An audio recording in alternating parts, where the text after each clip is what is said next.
Welcome to our channel. Today, we embark on a magical journey into the visionary mind that sparked the creation of Disney, a name synonymous with enchantment and wonder. Join us as we delve into the extraordinary story of a dreamer who dared to imagine a world where fairy tales come to life. From humble beginnings to building an entertainment empire, this captivating tale unveils the relentless pursuit of imagination, creativity, and storytelling that propelled Disney to become a global phenomenon. Get ready to immerse yourself in the captivating narrative of the visionary behind the magic. Let the adventure begin. Have you ever wondered what it takes for a single visionary to ignite the spark that sets in motion a magical empire known as Disney, where imagination knows no bounds and dreams find their place in reality? Born in Chicago in 1901 and raised in Missouri, Walter Elias Disney was the fourth son among 5 siblings. Coming from a diverse background of Canadian, German, and American descent, his family often faced financial struggles, making it challenging to make ends meet. While Walt held a deep affection for his mother, his relationship with his father was less affectionate. His father was an abusive and domineering figure, adding to the already stressful circumstances the family endured. In the midst of these difficulties, young Walt discovered solace in the world of drawing. At the tender age of 4, his creative talent was ignited by a neighborhood doctor who asked him to sketch his horse. Instantly captivated, Walt's love for art began to flourish. He honed his skills by imitating the cartoons he found in his father's newspaper, steadily advancing his artistic abilities. At the age of 7, Walt found himself in a position where he could contribute to the family's finances. He started selling his drawings to neighbors and family friends, becoming a budding entrepreneur at a young age. This early display of ambition and resourcefulness foreshadowed the remarkable path that lay ahead. When Walt turned 10, his family relocated to Kansas City, where his uncle employed him to sell snacks and newspapers along the railroad during the summers.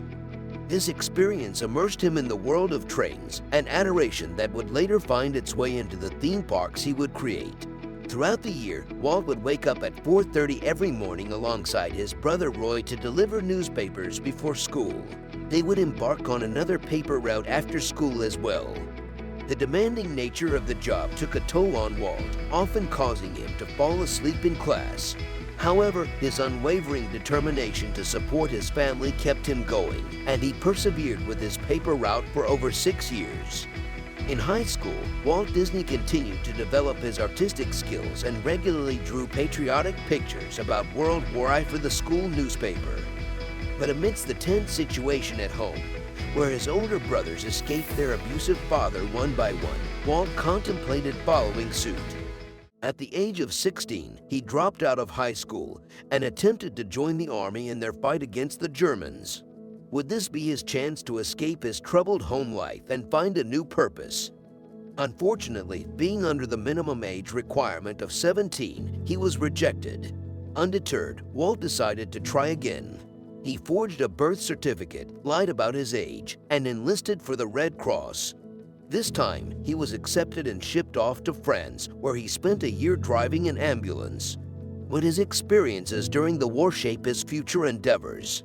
After his time in the Army, Walt returned to Kansas City with the aspiration of becoming a newspaper artist. With the help of his brother Roy, he secured a job at the Pesman Rubin Art Studio, where he met Ub Iwerks, a fellow cartoonist. However, their time at the studio was short-lived, as a sharp decline in revenue led to Walt losing his job. The reason given was his supposed lack of imagination. These words would have discouraged many aspiring artists, but not Walt.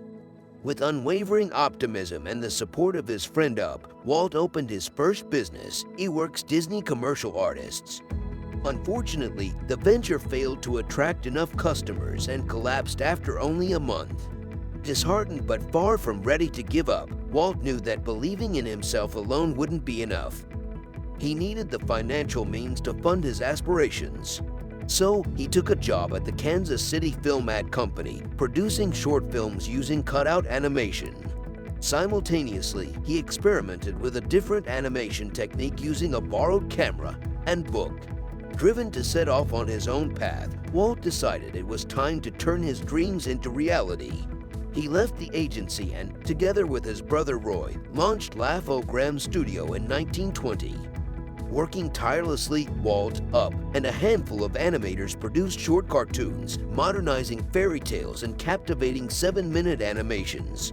Their creations attracted attention and popularity enough to keep their business afloat. However, funding soon began to decline. As Walt hurried to write the story of a live-action girl named Alice exploring an animated wonderland, the company went bankrupt, leaving him with close to nothing. Would this be the end of his ambitions? At 22 years old, with 2 failed business ventures behind him, Walt believed that unwavering faith in his dream was the key to his success. He packed his suitcase and embarked on a journey to Hollywood, ready to start a whole new chapter in his life. He tried his hand at acting but failed to find success. Yet, amidst the disappointment, he noticed an opportunity. There were no animation studios in California. Convinced that they could fill the gap, Walt persuaded his brother Roy to join him in setting up their own shop in their uncle's garage. Would their determination and entrepreneurial spirit be enough to make a mark in the industry? Day after day, Walt reached out to studios, attempting to sell his Alice in Cartoon Land series. Time and time again, he faced rejection. Until one day, a breakthrough occurred. Margaret J. Winkler, a New York cartoon distributor, accepted his offer. She was intrigued by the idea of a cartoon featuring a real girl. Ecstatic, Walt and Roy moved their operation to a rented room, proudly establishing the Disney Brothers Studio. With Walt leading animation and Roy operating the camera, their humble beginnings showed promise. But would audiences embrace their creation? Alice and her captivating cartoon world were well received, enabling the studio to expand and hire more animators. Walt's unwavering belief in his dream began to pay off. Their studio continued to create animated shorts and introduced a cheerful character named Oswald the Lucky Rabbit, who became Walt's first major success. But as Oswald soared to stardom, Walt faced a harsh reality: his luck had run out. In a negotiation attempt for a higher fee, he discovered that the distributor wanted to pay him less. Stripped of his legal rights to Oswald, Walt was faced with the ultimatum of accepting a reduced fee or leaving. Instead of seeking revenge, he chose to walk away. Would this decision mark the end of his career, or would it lead to something even greater? On the train ride back to California, a disillusioned Walt stared out the window, his mind brimming with ideas. In a moment of inspiration, he sketched a character that would change his life forever: Mortimer the Mouse, later renamed Mickey by Walt's wife. This optimistic and adventurous character resonated deeply with Walt himself, but the question lingered: would audiences embrace Mickey as passionately as Walt did? After years of driving up his debts, Walt Disney finally brought Mickey Mouse to life on film in the late 1920s. However, the road to success was far from easy. The idea of Mickey Mouse was initially deemed absurd, and Walt faced over 300 rejections before finding someone who believed in his vision. Mickey Mouse made his first appearances in 2 silent films, both of which failed to secure distribution. Undeterred by setbacks, Walt and his team decided to create a 3rd film, this time with synchronized sound. It became the first ever sound cartoon and an instant sensation. But would audiences embrace this new character?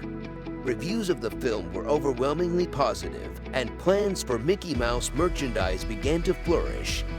Film studios started lining up with various deals, but Walt, having learned from past experiences, knew he would never sell the rights to his beloved mouse.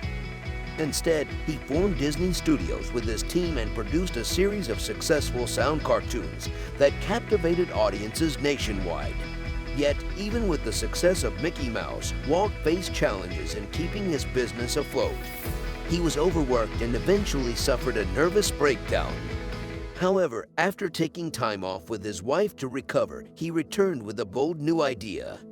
Walt aimed to push the limits of animation by developing a full-length feature film, Snow White and the 7 Dwarfs. Despite skepticism from his wife and brother, who tried to dissuade him, Walt took out multiple bank loans and spent the next 3 years bringing his vision to life. His team believed the film would ruin Disney Studios, but Walt persevered. In 1937, Snow White and the Seven Dwarfs became the most successful motion picture of the year, winning numerous awards and generating enough profit to pay off all his bank loans. It was a testament to the power of dreaming big and pursuing one's vision. Disneyland, Walt's ultimate dream, became a reality in 1955. He envisioned a place where parents and children could have fun together, creating the happiest place on earth. Despite counterfeit tickets and technical difficulties, Disneyland was an instant success.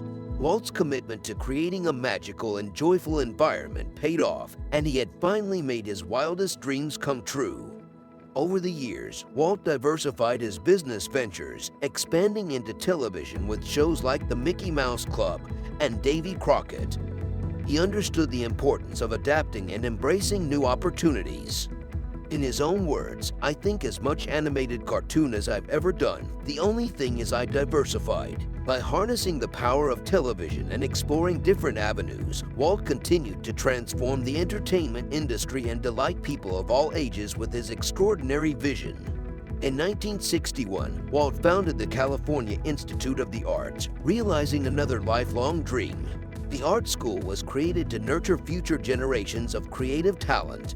Walt believed in investing in knowledge, and through Cal Arts, he aimed to create a multidisciplinary community that encouraged collaboration and sparked innovative ideas. Despite his achievements, Walt's life was cut short when he passed away from lung cancer in 1966. However, his legacy lives on. He left behind an empire that pioneered animation, created enchanting theme parks, and influenced various fields, including robotics and transportation. Walt Disney continues to be celebrated as a cultural influencer worldwide, and his unwavering pursuit of his dreams serves as an inspiration to us all. And that was it for today's video. If you enjoyed it, be sure to give this a like, comment, and subscribe down below. Share the video to all and tap on the bell icon so you never miss an upload. I shall see you in the next video.